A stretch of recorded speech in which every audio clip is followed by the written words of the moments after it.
মাছের মধ্যে নুন হলুদ মাখিয়ে নিলাম, তার সাথে দিয়ে দেবো একটু কাঁচা তেল। তেলটা দেওয়াতে কি হবে, মাছটা ফাটবে না, গায়ে ছিটবে না। দিয়ে দিলাম কাঁচা তেল। এখন দিয়ে দেবো, ম্যারিনেট করে রেখে দেবো।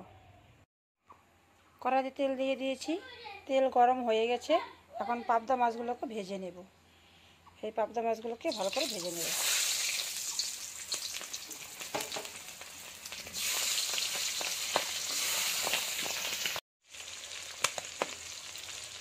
মাছগুলোকে উল্টে পাল্টে ভালো করে ভেজে নেব।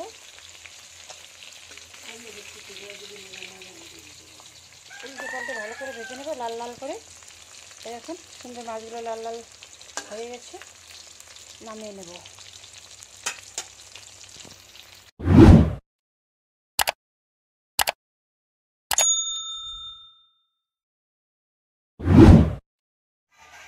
এখানে নিয়ে নিয়েছি সর্ষে, নিয়ে নিয়েছি পেঁয়াজ, কাঁচা লঙ্কা। এগুলো একসাথে পিষে নেব। আগে সর্ষে কয়টা পিষে নিয়ে তারপরে কাঁচা লঙ্কা এবং পেঁয়াজ পিষবো। দিয়ে দেবো মিক্সি জারে। মিক্সি জারে দিয়ে দিলাম। এখন এটা পিষে নেব। সর্ষেটা আদা বাটা হয়ে গেছে। এখন দিয়ে দেবো কাঁচা লঙ্কা আর পেঁয়াজ। কাঁচা লঙ্কা পেঁয়াজ দিয়ে দিলাম। এখন একটু জল দিয়ে আবারও ভালো করে পিষে নেব। কড়াইতে তেল বসিয়ে দিয়েছি, আবার ওই কড়াইতে একটু তেল দিয়ে দিলাম। এই ভাজা মাছগুলো ভেজে নামিয়ে নিলাম। নামিয়ে নেওয়ার পরে ওই কড়াইতে একটুখানি তেল দিয়ে দিলাম। তেলের মধ্যে দিয়ে দেবো কাঁচা লঙ্কা ফাটিয়ে দেবো ফোড়নে, আর দেবো কালো জিরা। কালো জিরার কাঁচা লঙ্কাটা ভাজা হয়ে গেছে। এখন দেবো সর্ষে বাটা।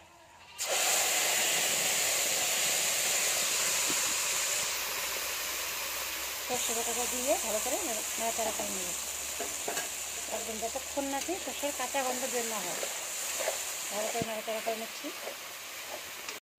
সর্ষে বাটার কাঁচা গন্ধটা চলে এসেছে। তখন আমি দিয়ে দেবো হলুদ বাটা, তারপর দিয়ে দেবো লঙ্কা পাউডার,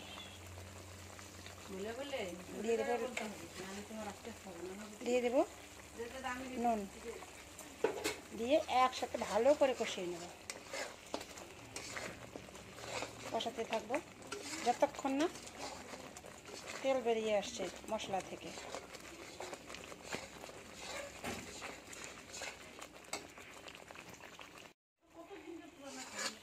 মশলা থেকে তেল ছেড়ে দিয়েছে, এই দেখো খুব সুন্দর হয়েছে।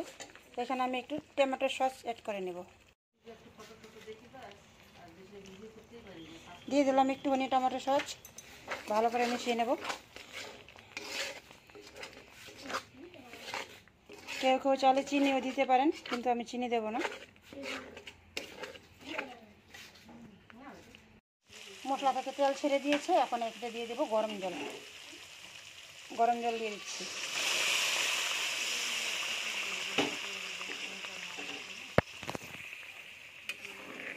আমি আমার পরিমাণ মতো দিয়ে দিয়েছি, যার যতটা লাগে ততটা দিয়ে দেবেন।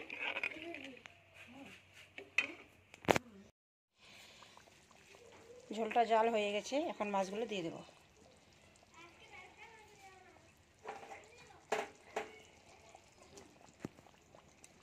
সবগুলো মাছ দিয়ে দিলাম। আমার কাছে একটু জল কম হয়েছিল, আর একটু দিয়ে দিচ্ছি।